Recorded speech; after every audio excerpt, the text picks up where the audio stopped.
नमस्कार दोस्तों, आप सब लोगों का स्वागत है आज की हमारी एक नई वीडियो में। आज हम बात करने वाले हैं भगवान परशुराम के बारे में, 10 रोचक तथ्यों के बारे में। जैसा कि आप सब लोगों को पता है, भगवान श्री परशुराम भगवान विष्णु के 10 अवतारों में से एक है। उनका जन्म ब्राह्मण कुल में हुआ था, जो वामन अवतार के बाद था तथा श्री राम अवतार से पूर्व जन्मे थे। मान्यता भी है कि वे आज भी जीवित हैं तथा कलयुग के अंत तक जीवित रहेंगे।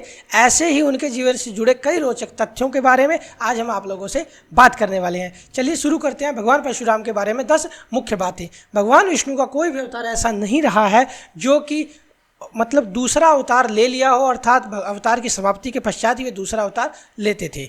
जैसा कि आप सब लोगों को पता, भगवान परशुराम ने उनके छठे अवतार के रूप में जन्म लिया, तब से वे आज तक जीवित हैं। इस प्रकार भगवान विष्णु का यह एकमात्र अवतार है जिन्होंने अपने अवतार के बाद की समाप्ति के उपस्थित रहे हैं। एक बार दूसरा तथ्य यह है कि एक बार भगवान परशुराम ने अपने पिता जन्माग्नि के कहने पर अपनी माता रेणुका का मस्तक काट कर धड़ से अलग कर दिया। अपने पुत्र की कर्तव्य निष्ठा को देखते हुए यह प्रसन्न होकर उनके पिता ने उनसे वरदान मांगने को कहा। परशुराम जी ने वरदान स्वरूप अपनी माता का जीवन पुनः मांग लिया। इसके बाद उनकी माता जीवित हो उठी। तीसरा तथ्य यह है, भगवान परशुराम के समय एक राजा था जिनका नाम था कार्तवीर्य अर्जुन। उनकी 1000 भुजाएं थी, इसलिए उसे सहस्त्रबाहु भी कहते थे। वह लंका के राजा रावण को भी परास्त कर चुका था, जिसके बाद उसकी प्रसिद्धि तीनों लोकों में व्याप्त हो चुकी थी। एक बार परशुराम अपने आश्रम में से बाहर गए हुए थे, तब कार्तवीर्य अर्जुन ने अपने पिता के आश्रम पर उनके पिता के आश्रम पर हमला करके उनकी मुख्य गाय कामधेनु चुरा ली। जब परशुराम पुनः अपने आश्रम लौटे और सब घटना का ज्ञान हुआ, तब उन्होंने सहस्त्रबाहु की सभी भुजाएं काटकर उसका वध कर दिया था। इसके बाद चौथा जो है, हम बात करते हैं तथ्य, सहस्त्रबाहु के वध के पश्चात उसका प्रायश्चित करने के लिए परशुराम तीर्थ यात्रा पर चले गए। पीछे से सहस्त्रबाहु के पुत्रों ने परशुराम के पिता जमदग्नि का वध कर दिया।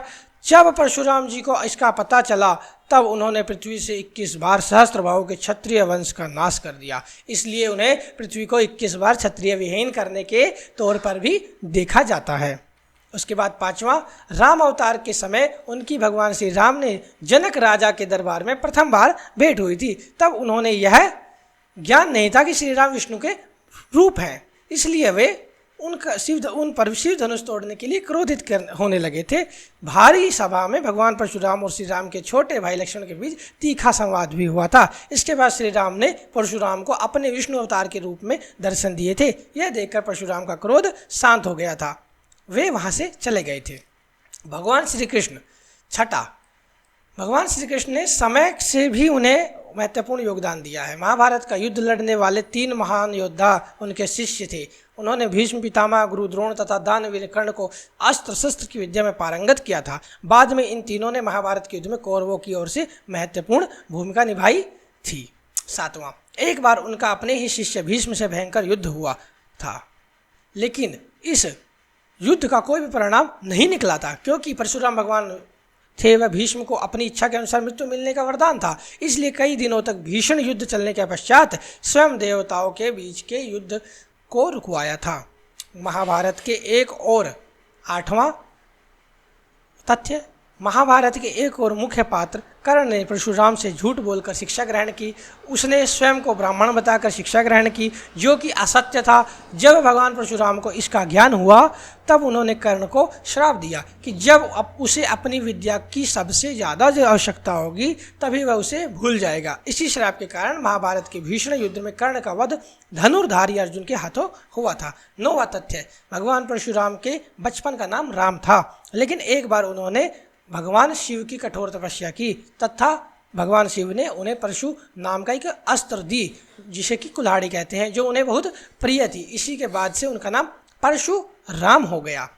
अब आखिरी और अंतिम तथ्य, मान्यता है कि भगवान परशुराम कलयुग के अंत में फिर से आएंगे। उनका दायित्व भगवान विष्णु के अंतिम अवतार कल्कि को शिक्षा देने तथा शस्त्र अस्त्र चलाना सिखाना होगा। इस दायित्व को निभाने के पश्चात इस धरती से उनका उद्देश्य समाप्त हो जाएगा तथा वे पुनः श्रीहरि में समा जाएंगे। धन्यवाद। आपको ये वीडियो कैसी लगी प्लीज़ कमेंट करके बताइए। मिलते हैं ऐसे ही एक नई वीडियो के साथ। कोई और वीडियो देखना चाहते हैं तो प्लीज़ कमेंट करके